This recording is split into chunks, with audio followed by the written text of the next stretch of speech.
Hello, hola, and welcome back to the Metropolitan Culture Corner, where once a month we have the opportunity to hear from a notable local figure in the world of art and culture. The folks we profile on this monthly interview series are always people who've made a significant mark on the arts and culture scene of our lovely town. This month, we go behind the scenes with Luthier Alex Alonso. He is the founder of DHR Custom Guitars, which is a small company located in Prat de Llobregat, which is right next to Barcelona. A luthier is someone who makes and repairs stringed instruments. The word luthier comes from the word lute. Alex and DHR specialize in adjustments, maintenance, modification, and repairs of guitar and bass instruments, both electric and acoustic. DHR also makes its own custom guitars, which is so cool. I mean, just imagine being able to take a few pieces of wood and metal and with the right tools, patience, and some time, make an actual instrument from scratch. I mean, it's magical. DHR, which started in 2013, is known for taking really good care of their customers and for personalizing the work they do so that the instrument is configured precisely to the needs of each player with no surprises. For that reason, their client list includes everyone from amateur players to high-end instrument collectors and from established artists to famous producers. Please welcome Alex Alonso from DHR Custom Guitars to this month's installment of the Metropolitan Culture Corner.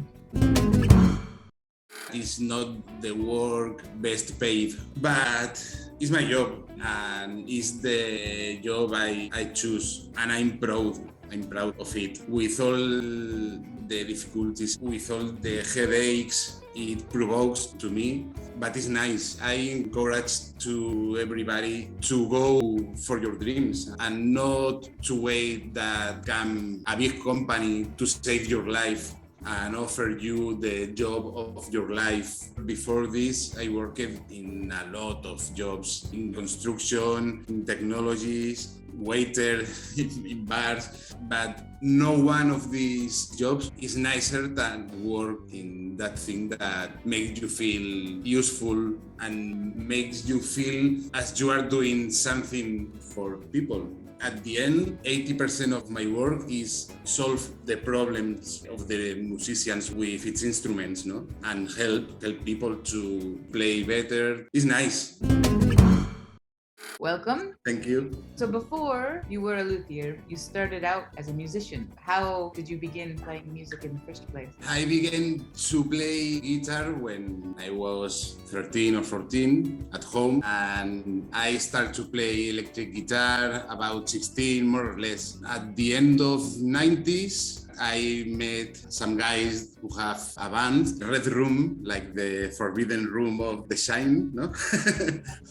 And I started to play with them, and we play in bars, local fiestas, in El Prat, Hospitalet. In these years, I played every day. Every day we went to our rehearsal space and we were all days there.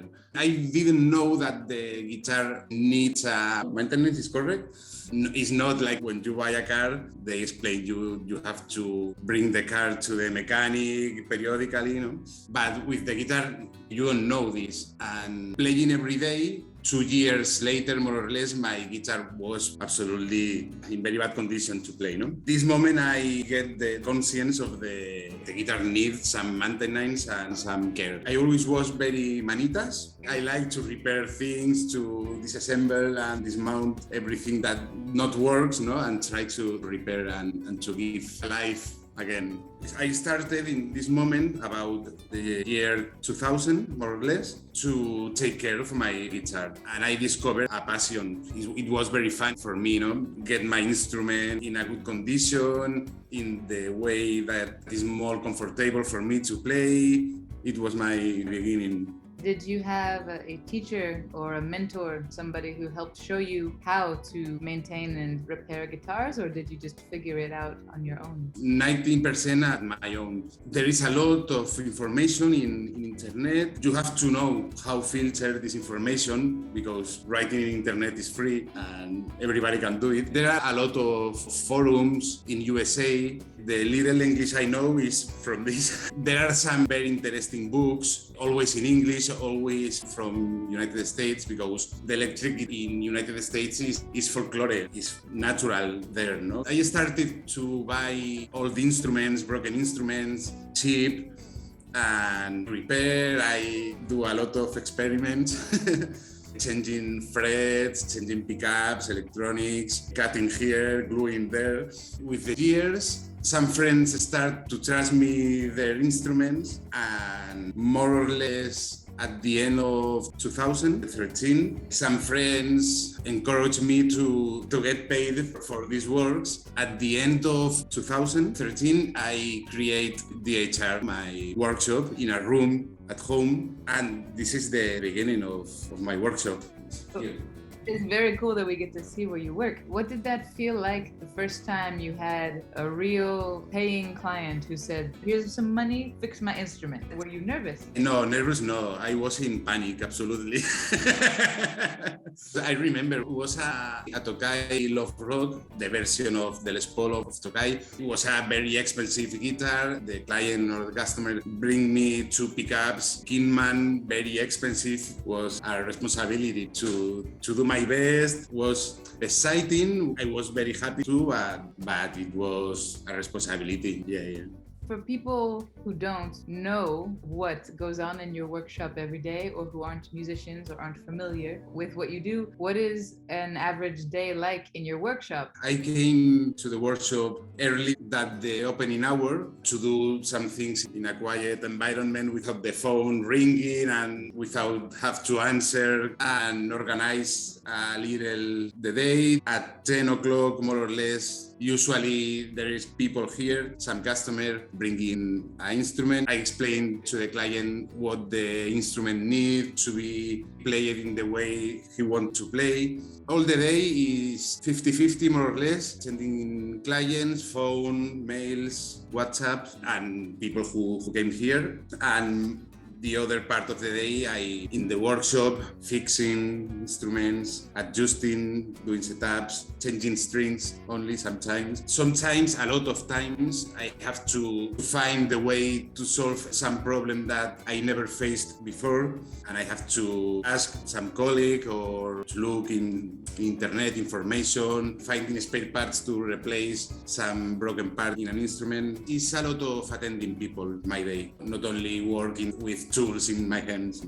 What are the most common customizations people ask for? And also, what is one of the strangest things that anybody has ever brought to you? I don't remember any special weird thing that some client asked me for, but sometimes my work is more psychologist. It's impossible to do this thing with this kind of guitar, no? And sometimes people ask me for things that are impossible to do with this kind of instrument. And I have to explain it to change his mind, no, or her mind. And sometimes it's difficult. But the main thing that people ask me for is to make maintenance of their instrument. Guitars who have been played for 3-4 years without any setup and any care. These kind of words are nice too, because it's nice to return the instrument to the customer and see his face of, is my guitar really? No? If someone doesn't play an instrument, they may not know what a setup is. So what does that mean exactly? An instrument is usually made of wood, no? And in some way is alive.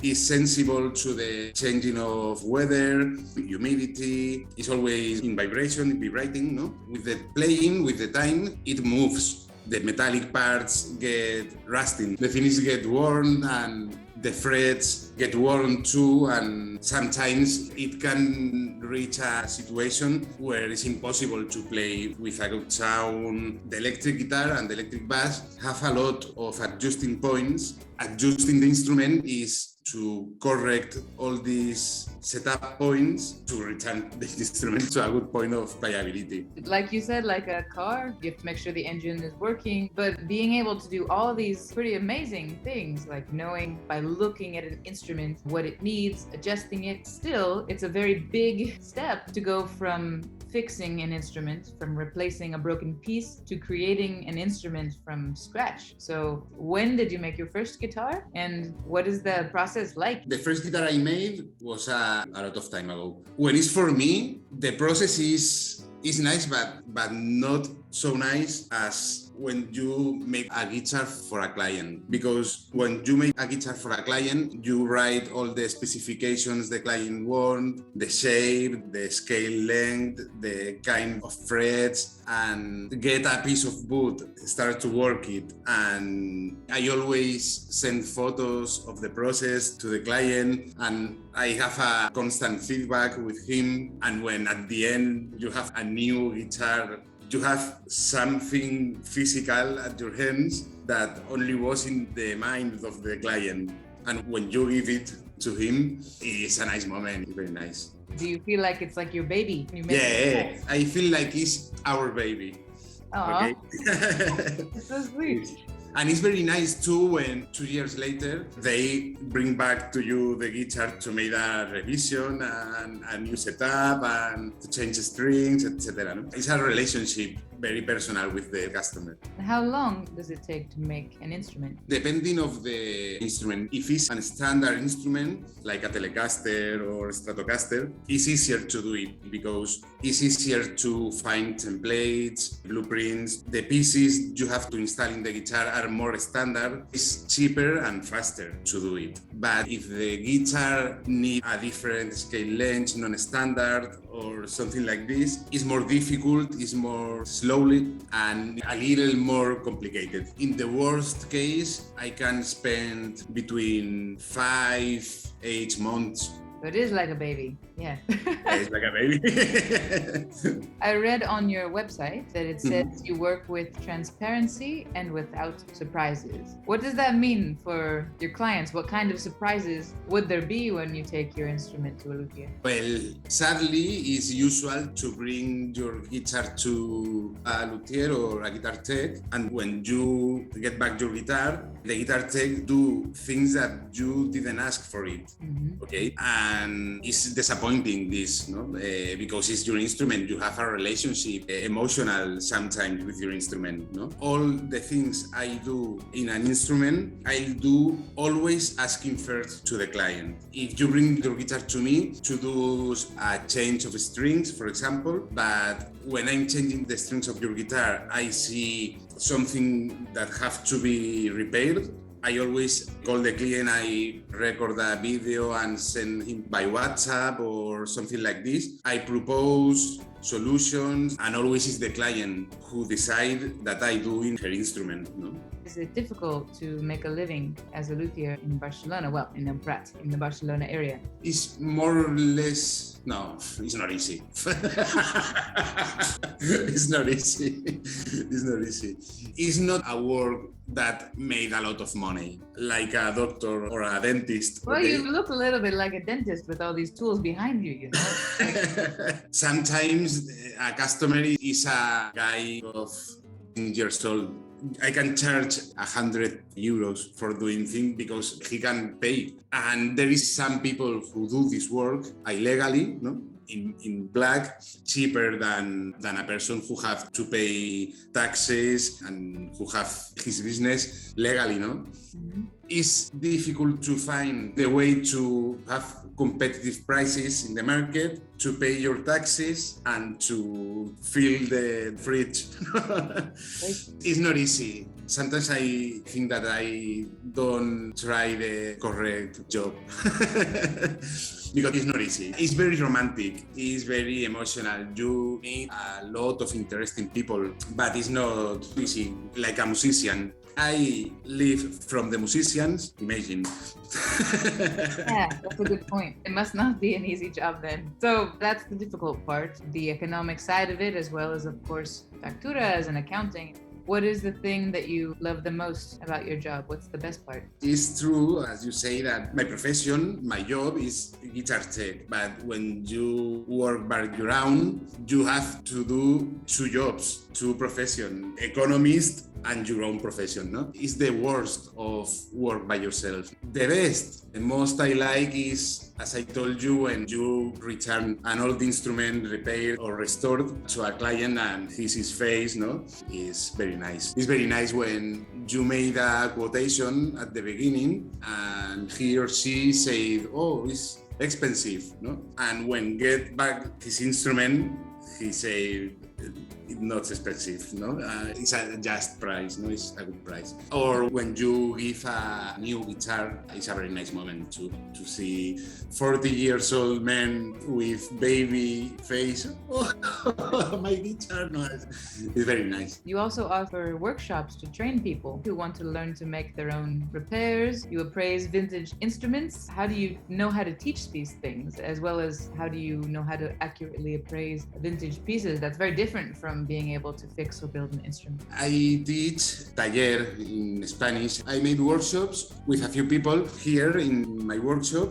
I explain them all the points of adjustment, how every point works when you made with a tool to the right or to the left, which are the range of possibilities of adjusting. And we practice here with the instruments of the students. At the end of the workshop, they know how made evaluation of an instrument. When the workshop finished, they have the ability to see an instrument and evaluate the condition of this instrument. Because if you don't have this knowledge, you don't know if the instrument is fine or is bad, no?